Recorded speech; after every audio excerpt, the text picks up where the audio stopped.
Welcome back to another edition of the Chicago White Sox here on OOTP 25. And as you can see, we are sitting right before the trade deadline here. It is July 26th, 2027, as we are 60 and 44 on the season. We only have one full series and then like half a series left before the trade deadline. We are currently sitting in first place in the Central Division, 60 and 40 on the year with a plus 105 run differential, and just, playing good ball.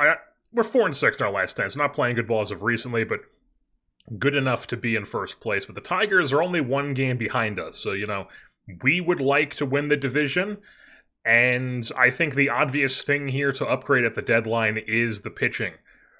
We've gotten good performances from some of these guys, like Santucci. Sure, he's a legit guy for us now. Zach Littell, do we trust that he's going to give us a full season of good pitching? Probably not at these ratings. Noah Cameron, do we trust that he is going to be a good pitcher for more than 10 starts? Maybe, maybe not. We have Grant Taylor, who's been good here through 7 starts at the big league level, and then there's Tanner McDougal, who also has been good through 19 starts for him. So 5 really just kind of unproven. I guess Littell is proven, and then Santucci's, I guess, proven himself for the past couple of seasons, but aside from those two guys, and then we don't even trust Littell to do it for a whole season, not a lot of guys we trust to be really good pitchers. You look at these guys' ratings, and I'm like, yeah, these guys should be good pitchers, but we've had so many players in this save that have just been, yeah, these guys should be good pitchers, and they're just not for whatever reason. But this year, it's been the case where the guys we look at and you're like, oh yeah, this guy, you could see how he'd be a good pitcher, is actually being a good pitcher for us. So if we could pick up a veteran starter or two to help us down the stretch and possibly start some playoff games for us, that would be fantastic. Maybe we pick up a reliever. I'm not exactly desperate to pick up a reliever because I feel like we have a ton of relievers that we like that we can control. When it comes to relievers who are currently on the team right now, really the only one that's in danger of losing his spot is Nick Nastrini, because he just continues to not be able to put it together for us for whatever reason. Speaking of guys who you look at his ratings and you're like, why would this guy not be able to put it together? There's no reason why he shouldn't be able to be a really good pitcher, yet he's not. He never is. He has now given us a considerable sample size of not good pitching. This year, I'd say it's probably been his best, 77 1/3 innings, because he's got an around league average FIP at a 4.5, and then he's got a bad ERA, and then his home run rate's only a 1, as opposed to what it was the past couple times he was in the big leagues. But yeah, Nastrini just can't put it together here, and he's really the only one looking at these relievers who's really in danger of losing his spot on the big league team here. So maybe we pick up a reliever, but we definitely want to pick up at least a starter or two here at the deadline. And just taking a look at what pitchers are out there at the deadline, a lot of injuries I'm seeing here. A lot of injured pitchers here. Rasmussen's out for the whole season. Ronel Blanco is out for the whole season. So a lot of pitchers who are out here sorting by starters. And you've got Jeffrey Springs, who is an expiring contract at $15 million. And, or that's not even the full $15 million, because the Rays are paying 65% of that. So Jeffrey Springs here, why are they retaining his money? Why are the Rays retaining 65% of his contract like he was a bad pitcher? He was a good pitcher for them for 3 straight seasons, and then in order to trade him, they needed to retain 65% of the deal? That makes no sense to me. That's just AI bullshit, never being able to figure out anything. But yeah, Jeffrey Springs could be a guy we go after here at the deadline. Are the D-backs any good? They're not. They're not a good. 49 to 52. They are 6.5 out of the wild card. They have 2 teams in front of them. So, I guess technically they're still in it with only 2 teams in front of them, but, they're under 500. They're not going to be a team that's trying to buy here at the deadline. They'd probably be leaning to sell a guy like this who's an expiring contract, trying to get what they can for him. So Jeffrey Springs could be a guy we go after. Zach Wheeler on an expiring contract, $42 million, obviously a shit ton of money from the Seattle Mariners, who have been good in this universe. Are they good this season? They are. Well, I mean, they're in second place, only 3 games out of the West. And I guess they're kind of similar-ish, but they only have 1 team in front of them. Unlike the D-backs who have 2 teams in front of them. So, like, I don't think I would trade for Wheeler just because they're definitely still in the mix, more so than the D-backs are. Jordan Hicks on Cleveland, expiring contract. He's put together some good numbers here. Really, really good year in 2024, but hasn't quite replicated that since. But he has had some good FIP numbers over the years. And he's an expiring contract here with Cleveland, who is the team that is, they're above 500. So Cleveland is a wild card team. They're not going to trade away Jordan Hicks. We're not going to go and trade for Jordan Hicks. So he's just not somebody we're looking to pick up. German Marquez is somebody who I was looking at in free agency this past offseason. He could be an interesting pickup. Really the thing that kind of pushed me off of him was that he wanted multi-year deals. This is even like way less than he was asking for me. Like, he wanted like 3-4 years in free agency when I was offering him anything. And if I went down to 2 years, I would go like, oh, 2 years and we'll give you $27 million for 2 years each season, $27 million. And he'd be like, no, actually, that's not enough. I want 3-4 years, even if you're offering me $27 million over 2 years. So of course, the second I stop offering him money, the Rangers are able to swoop in and give him way less than I was offering him. And then he has been... he's been pretty good. He's been pretty good for them. He was good with Kansas City last year. That's the reason why we wanted to pick him up, was because I was like, oh, he's pitched well in the Central. You get him out of Colorado. He turns out to be a good pitcher. So I was like, why not try to go after him? But he's not a rental. Are the Rangers even good? What am I doing scrolling down? The Rangers are first place. We're not going to... No. So German Marquez... That's a fake. So basically, Wheeler, Hicks, Marquez, all fake trade block guys. I'm not going to go after those guys. Rasmussen's hurt, and then you're down to 45s. And it's like, are picking up one of these guys, is that going to be an upgrade on just playing one of our current guys that we have that are pitching well for us? Probably not. I'd rather just have our guys, to be honest, rather than giving up assets for one of these dudes. So, I just don't think it's worth it. So... really, it's just Jeffrey Springs. If we could get Jeffrey Springs, or maybe there's like a reliever. Also, this is just possible starters. So yeah, I have this filter that is stamina is at least 35, and they have at least 3 pitches. So when I go to relievers here, it'll show me guys that could possibly be converted to a starter role, like Felix Bautista, because he has 35 stamina and 3 pitches. Maybe? Are the Brewers good? The Brewers are bad. So I don't know, maybe Felix Bautista is a possible pickup for us. We get him from Milwaukee. He's a reliever. So he's, he has a 60, so he's going to take a decent amount to get, but he is only a reliever. There's also Trevor McGill. If I'm going to get a star, if I'm going to get a reliever, I would want like a high-end guy. So I think like Bautista, if we can get him, and then Springs. But Springs definitely is the main guy we want, because I just don't think that Bautista is going to be able to transition to the rotation that well. He could be a guy that we pick up and goes from a 60 overall to a 45 when we move into the rotation. So Springs is our main guy we want to go after here. It's just like, I guess we could just give them the prospect straight up, apparently. We could give them somebody like one of these international guys, like Campana or Aviles. Probably not wanting to do that straight up. How about a first baseman here, like Jose Gonzalez? That does nothing for... So why do they care? Is it because these guys are middle infielders? Is that what it is? Like, this guy and this guy would get it done straight up, but this guy who's also a 50 and is like the same age, or I guess he's a couple years younger, wouldn't get it done? That doesn't make any sense to me. But, what does anything make sense for? Or what does nothing make sense in the trading in this game? Even offering like somebody like Patrick Forbes, who's like a closer to the big leagues sort of prospect, that doesn't really do anything for them, because it's still the same guys who pop up on this list. And of the guys on this list who would be willing to trade, like, I don't want to give up Pack, because I think Pack could still be a really good center fielder for us, despite him not really performing in the minors for us. But Pack, don't want to give him up.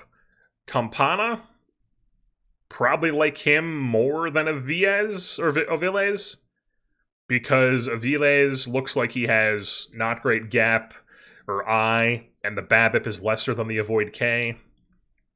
Whereas Campana, not going to be a shortstop for you, only 45, but his bat looks a little bit better to me because it has the gap power and a little bit better eye than Aviles. Aviles has done better in the minors, even if it's just rookie ball. For a worthwhile development project for a future starting role as a second baseman, he has had like an oblique strain injury. That's his most serious one. And then Campana, average big leaguer, but he has more pluses. He's been a lot more pluses over his career, and he hasn't been as hurt. Not that like Aviles has been hurt a ton, but I just feel like I don't know. I guess because the error is so low on Campana, that's why they think he could play shortstop more than what's his name. I guess that makes sense to me. I mean, I don't love giving up either of these guys, to be honest. And giving them Nastrini just feels like I'm ripping them off because he's been not good for us. But, like, giving them... They would do it straight up for Nick Nastrini, who we've talked about has given us plenty of sample size where he is just not going to figure out here, apparently. Not going to figure it out here, apparently. He's still not arbitration eligible. He has one more option year. I don't know, maybe I don't know, maybe Nastrini for Springs. I'm kind of tempted to give them Cruz for Springs because he's just a reliever, 17 years old. You know, like, sure, maybe this guy's going to be a really good reliever down the line, but he's just a reliever. So, like, I would not mind doing something like this where it's Alex Cruz for Springs. If they're going to offer that to me, I'm going to do it, you know? But we'll see. Yeah, I mean, I'm adding, like, so many different players, and it's not doing anything for them. So, yeah, I'm just not... We're just going to give them Cruz. We're just going to go, boom. Cruz for Jeffrey Springs. You give us the rest of the season, Jeffrey Springs, Appalachian State, shout out. And he's going to join our staff the rest of the season and hopefully help us down the stretch and lead us into the playoffs. So Alex Cruz for Jeffrey Springs. We'll throw Cruz here on the... Did we, like, just sign this guy? I guess, yeah. I guess he was just an international free agent this past offseason. But who cares? 17 years old. We're going to give him to the D-backs for Jeffrey Springs. And we're going to throw him on the former Sox list. Lock that baby in. Jeffrey Springs, welcome to the White Sox. And then the obvious thing here to make the move is Nastrini goes down to... Have we already used this option this year? So he hasn't even been optioned this year. So Nastrini... Maybe we could trade him before we do this. Maybe we go, hey, Nastrini, what's out there? Like, if we just go all regular and veteran pitchers for Nick Nastrini, like, we're seeing some 50s pop up here. Like, this is... People still value Nick Nastrini, as they should. Like, he's, on paper, a good pitcher. But it just hasn't worked out here, so, like, maybe we could get something that could help us for Nastrini rather than sending him down and using that last option. Well, do you know, the Brewers, they're offering Felix Bautista. That could be something. Matt Strahm with San Diego. Extreme fly ball, don't love that. Why do the Cardinals have Zebby Matthews in AAA? They have Zebby Matthews in AAA despite him putting up numbers like this for them. He's put up numbers like this for them in the big leagues. And he's even been good for them this year. 9 starts, really, really good numbers. And he's not on a rehab assignment. He's just in AAA for them, pitching not great in AAA, but he was good in the bigs. I don't understand how he was good in the first place, because these ratings to me, like, I would never have a guy like this start for me, because I'd just be like, 45 stuff, 45 home run. Like, this is Zach Littell with worse control. So, like, I just don't understand how a guy like this even pitches well in the first place. But I mean, yeah, honestly, the most intriguing thing we're getting here, like, the D-backs are offering a couple guys, like Christian Mena, Drew Jamieson. I guess, I mean, Alzolay is a veteran, and also the Red Sox are good, aren't they? Yeah, they are. So we're not going to trade for a Red Sox guy. Hunter Green's been good in this universe. Are the Reds good? They're 54 and 45, so yeah, they're good. They're a half game out of the wild card. We're not gonna get Hunter Green from them. The Tigers are still in the mix, aren't they? Yeah, they're the ones who's right behind us. So yeah, to me, I mean, it's Bautista here. It's Bautista who's the one that is interesting because the Brewers are under 500. They're in 4th place. They have multiple teams in front of them. They're even, I mean, I guess they're tied with the D-backs here, who we just traded with. So Felix Bautista, expiring contract for Nick Nastrini, who has struggled. I think that's something we should do here. Felix Bautista, maybe we try to move him in the rotation. If he doesn't go well, then we can turn him into just an elite stopper for us. But Felix Bautista, an expiring contract, we pick him up, even if he is selfish, and then they get Nick Nastrini, and maybe the Brewers pitching lab is able to get something out of him, in, I guess, pitcher Andrew Vaughn sort of way. Is there possibly something else we could get from them, too? Another expiring contract, perhaps? Obviously, Joey Ortiz is not expiring contract. Scott Barlow is. We could pick up a really good reliever like Scott Barlow and Bautista. Would that be able to... They would just do that straight up. They would go Nick Nastrini, who, to be fair, probably starts for them. And then we get their 2 best relievers. And also our GM is doing a Hawk Harrelson impression. And then, you know what, we're also going to throw in Patrick Forbes, just because, why not? I feel like Nastrini for both of these guys is a little bit cheap for me, so we're going to give them Patrick Forbes as well, and we're going to get Bautista and Barlow to help us down the stretch here as we try to push for the playoffs. Alright, so I think that's all we're going to be doing here at the deadline. We have made our 3 pitcher acquisitions here. We have Jeffrey Springs, and we have Felix Bautista, who drops down to only a 55 in the rotation. So, 35 stamina, he's got 4 really good pitches. He's got the stuff, he's got the movement, he's got the control. I don't see why we shouldn't at least try him in the rotation. So, we're going to give him a few starts in there. If it doesn't go well, we'll move him to the bullpen, obviously. But for now, he's going to be in the rotation along with Jeffrey Springs.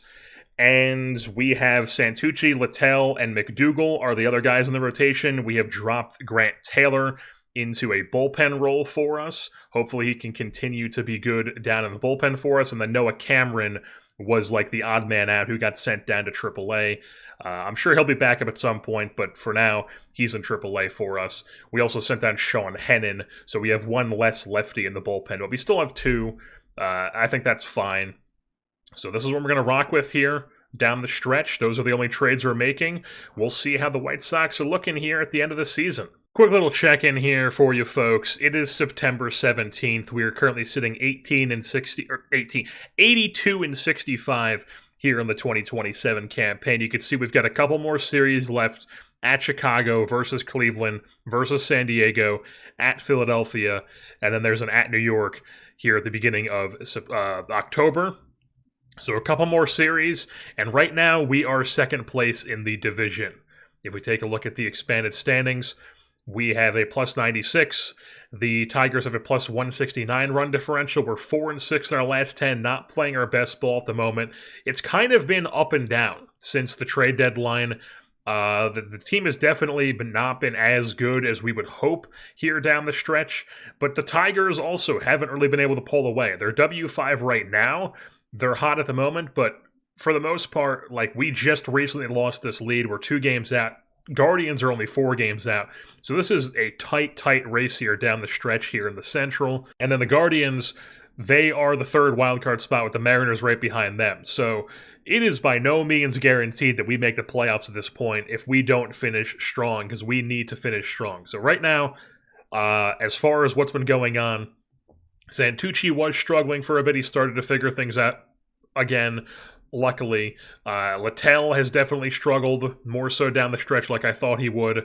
Springs, when he first came over, was not great, but has been a little bit better as of recently. Or was that Cameron I was looking at? That's Cameron. Cameron's back up. Springs, when he first came over, was not great. If you look at his splits here in July, or I guess it would have been August. In August, he was not good, and then September has been a little bit better, but not anything too special for us. Cameron's back up in the rotation because, unfortunately, Tanner McDougal got hurt, so he's out for the rest of the season, and that's very unfortunate because he was pitching very, very well for us here at the big league level. So Cameron's back in the rotation. Grant Taylor's back in the rotation as well because Felix Bautista as a starter just did not go well. So we put him back in the bullpen, and he's been phenomenal there. With our three-headed stopper here of Bautista, Banks, and then Rogers, because Manning was starting to blow some games, so we put him in the setup with stopper secondary. We recently called up Hayden Younger here, who we picked up from Toronto in the offseason. He's only gotten 4 2/3. He's been good. Alex Lang has been good. Kittredge has been good. Foley has been kind of struggling as of recently, which is kind of annoying to see as the opener for Littell. And then Scott Barlow has just been horrible. He was our just straight up, we were making him straight up closer because that's what he's expected to get. That's what he was promised on his contract. So I was like, why not just give him the closer role? And he was terrible through like 7 games. Then we docked him down to a middle relief. He was terrible there for even longer. Or not for like he was still terrible there. So now he's just sitting middle relief, avoid high leverage mop up because he's just been that bad for us here in Chicago. I don't know why. He just gives up way too many home runs for us. Like it's just bad. His BABIP's all crazy. I don't know. It's just not great. So he's in a avoid high leverage role at the moment. And then as far as the offensive side of things go, we currently have Peroza DHing for us because he was just so good in AAA. And he's been actually pretty good for us through 14 games, 44 plate appearances. He's hitting at the big league level at the moment. Hopefully that can keep going for him because on paper, you look at Peroza's bat and you're like, this guy should be able to hang pretty well at the major league level. And so far he is this season in very small sample size. But Walker Jenkins is cold right now. Brooks Lee still hasn't put together a great campaign at second base. We've been playing him and Gonzalez like every second game at second. And Gonzalez hasn't been great either. So we don't really have a second baseman that's like emerged. In left field, we recently called up Nick McLean from AA, who he's having a good season down there. He's been playing every second game in left field with Zavala because Zavala hasn't really emerged as a guy for us. If we look at the splits here, I guess in September he's been a little bit better. And then McLean, if we look at his major league splits, nothing really. I mean, he's barely played. So we're definitely struggling to find some like secondary hitting. So when guys like Jenkins slump, it can definitely be rough riding for us because Montgomery hasn't been too great. Ramos has really been carrying it a ton at the moment. Caro's been like, he's not like an offense carrying bat, but he's definitely very good. So just overall, we're hoping the guys can put things together here as we are trying to really push for the playoffs. And this is not what we want here. We lose a series at the Cubs. We take the first game, drop the next 2 games. Now we're 4 games out of first place. We're sitting second place still. The Guardians are also losing at the moment, but I mean, we're trying to make the playoffs here. We're not trying to. We were sitting pretty. We were sitting pretty top of the division. Could have very well just been. I don't know about a first round bye, but I mean, what are the other divisions looking like? Absolutely would have been a first, because the West is horrible with the Rangers leading that division.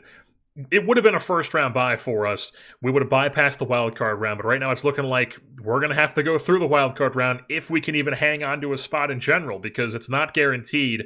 The Mariners are really the only teams who can push somebody out here, but it's possible. So we are trying to hang on to this spot, head into the playoffs for the first time here at the White Sox. As let's see how the rest of the season goes. Massive series over the Guardians. We don't sweep them, but we do win it 2-3. We take game 1 with a 7-3 victory. With Grant Taylor on the bump, he only gives up 1. Younger gives up 2, unfortunately. Lang goes scoreless in an inning as we put 7 runs. Zavala with 2 doubles. Brooks Lee doubles. Zavala homered along with Montgomery and Ramos and Jenkins. And then in game 2, we drop that one 7-4, and then we take the rubber match here 4-3 over the Guardians. as Noah Miller doubles, Hudson Head, Nick McLean. Looks like a lot of bench players played this game. We still got it done. Jeffrey Springs strikes at 8 through 5 innings pitched. Also gives up 3 runs, but the bullpen was solid behind him as we get that victory. And now we are only 2 games out of the AL Central. And then we followed up with another big series win as we unfortunately dropped the first game in a 1-run contest 5-4 as we blow it in the 9th. Who was that? It was Banks who blew it to the Padres. But then we rebound. 3-1 win the next day. Noah Cameron goes 4 1/3. Bullpen strong behind him. Noah Miller doubles. Brian Ramos, Caro, Jenkins, Montgomery, and Jenkins both homer. And then a 1-0 victory to win the series in the rubber match here, as Jason Foley goes 2 to open it up. Littell goes 7, 3 hits, no runs. Beautiful stuff. That is the perfect execution of the opener and follower right there. And then the offense does just enough behind Littell and Foley. And now we are tied for first in the division with the Detroit Tigers. We take a look at the standings here. They are on an L6. We're on a W2. How quickly things change. I believe when we first looked, it was like we were on an L3 and they were on a W5. That's just, like I said, the Tigers, they've been up and down a lot with us here in this second half of the season. Also just realizing that with this victory over Philadelphia, we just beat a series over Philadelphia here. We have clinched the postseason. 2-1 series over them. We clinched the postseason. The White Sox are going to October for the first time under Bob Mould. Also, player development update. Somehow Tyler Mahle's stamina and overall went up this month. How does that make sense? What? I was so stunned, I almost just knocked over my iced coffee. That would have been a disaster. Well, like I said, we've clinched the playoffs. We dropped the first game, but then we rebound. 5-3 win over Philly as Santucci goes 4 2/3. Not his best start, but the bullpen picks him up. Tanner Banks, 3 scoreless out of the pen in the back end as Ramos hits a double. Montgomery doubles. Ramos also homers along with Perosa, who hits his second. Jenkins homers as well. And then to close out the series, it's a 6-1 victory on the backs of Noah Cameron, Kittredge, Foley, and Barlow in the bullpen. Barlow actually pitching a scoreless inning. What do you know? As Siegler was catching for us on the day. He scored 2 runs. He had a double. Ramos doubled. Noah Miller hit a triple. Zavala hit a triple. As we get it done, and we clinch the playoffs with that victory. But of course, we can't make it easy. We've clinched the playoffs, but we haven't clinched the division here, as we are currently sitting a game in front of the Detroit Tigers. They have 88 wins, we have 89. Going into the last day of the season here, October 3rd, at the New York Mets. We've dropped the first 2 games here, just horrible stuff. Littell gets lit up. Why is he just doing a regular start? I don't know, but he is. And then this 6-0 loss, Grant Taylor gets lit up. He only goes an inning and a third. The offense does nothing, and now we're heading into the last game of the season, trying to secure that spot. And we lose 12-2. We're going to the playoffs. And is there... Okay, so we don't have tiebreakers checked on, but there is a tiebreaker. Who wins the division? I mean, they go 2-8 to end the season, and they've got a tiebreaker with us, or I don't know what the tiebreaker is, but wait, this says we have the bye. So we have the bye? Oh my God, we have the bye. We have the tiebreaker over the Detroit Tigers somehow. We are going to October, and we don't have to worry about the wild card round. Oh my God. What a crazy way to end the season and get that last spot here, as we are somehow going to the playoffs despite not a great second half of the season here. As we get into what our team did with the team's stats, you could see July was around 500. August was okay. September and October, not good whatsoever. Really, really going into the postseason here on a sad note, as the offense, definitely not as good as it was early in the season, finishes 8th in runs scored. Lots of numbers in like the 6 to 8 to 10 range here that used to be in like the top 5 range. No longer the case anymore. Offense definitely struggling here heading into the playoffs. The pitching, though, still pitching very well. Still playing very good defense. The least amount of runs allowed. So really good pitching. There have been teams that have gone on huge runs because they pitch and they play defense and they get timely hitting. Can we be one of those teams? We will have to see. But definitely a very good season overall as we get in. Good season, definitely, still because it's our first time making the playoffs, but it could have been better if we just finished the season stronger and we didn't have to worry about this crazy end of the year, but still, not going to complain too much about our first ever playoff appearance here in this series. As we go ahead and take a look at the pitching side of things here, sorted by innings pitched, Jeffrey Springs pitched the second half with us, was not great. Expiring contract, comes over, is not great. I mean, I don't know what else to say. We just can't figure out the pitching here with guys. I mean, we did figure out the pitching this year, but like I don't know. It seems like the guys that you think are going to be good are never actually good, and then the guys that you're like, okay, these guys could be okay, they're actually pretty good. So I don't know. I don't understand why this guy can't pitch here, but he can't. So Springs, not a great second half for him. Littell, definitely not a great full season for him. He was much better in the first half. Look, April was really good. May was really bad. June was really good. July was okay. August, September, October just got lit the fuck up. So who knows if he's even going to be a part of our postseason roster here. As then Santucci was our best overall starter, 150 innings pitched, puts up a 3-win season. Tanner Banks was elite as a bullpen guy once again. Matt Manning was good in the bullpen. Bautista was good in the bullpen for us, came over. Was not good in the rotation those 3 starts, but overall very good as reliever. Barlow looks like he rebounded a little bit as, I guess, July was with them, August was not great, and then September, October was better, but in a very low leverage role. So, he's going to be on the postseason roster, but hopefully he's not going to pitch like he was when he first came over to us, because he was giving up way too many home runs just overall. And then Grant Taylor had a decent year in the rotation for us, 15 starts for him, 21 appearances overall, a couple in the bullpen. Trevor Rogers was really, really good, went to the bullpen this year and just turned into an absolute weapon for us. So that's the thing that makes me not too concerned about our pitching, is that even if these guys don't go deep into games, we have so many bulk relievers that could just come in and give us 2-3 innings out of the bullpen. Guys like Bautista, Banks, Rogers, Manning, Lang, even Kittredge can give you multiple innings. Barlow probably not. Younger probably can give you like 2 on his best day. But then behind them, you got Noah Cameron, who overall, nothing too special, but had a really good FIP. Definitely got a bit unlucky with the ERA, but overall, probably the rotation's going to end up being something like Santucci, Springs, Cameron, Taylor, and Littell doesn't even make the roster, probably, if I had to guess. And then Lang wasn't his best this season, and the Younger barely pitched, but was good when he did pitch.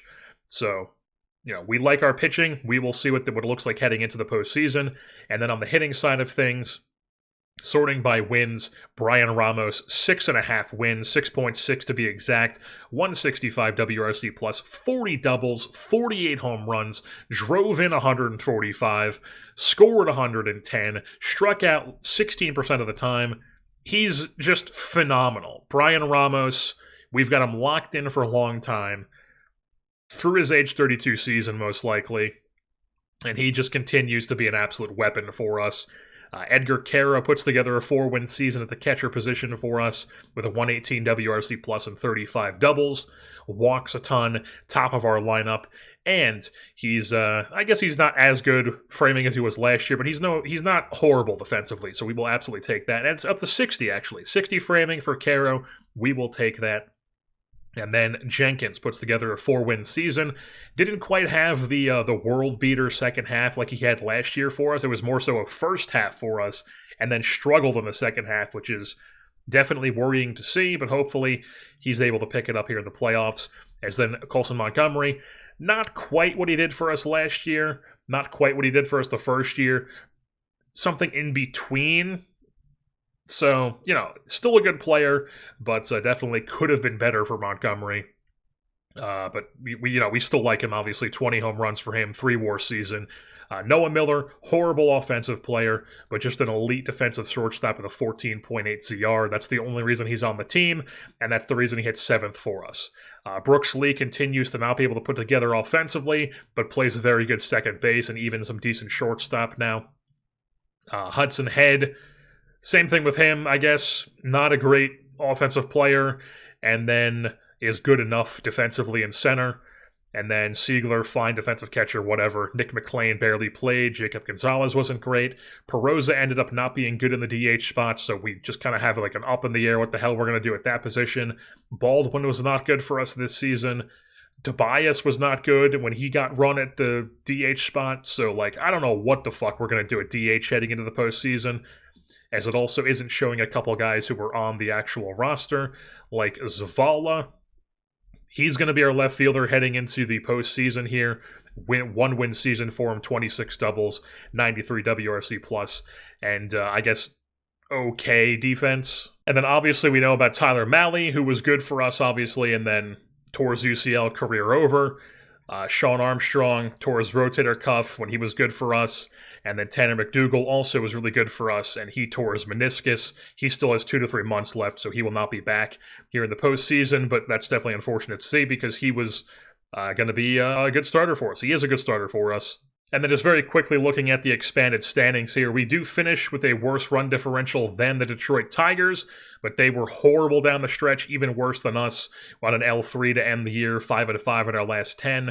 But overall, definitely a good team. 89 wins plus 84 run differential is no slouch.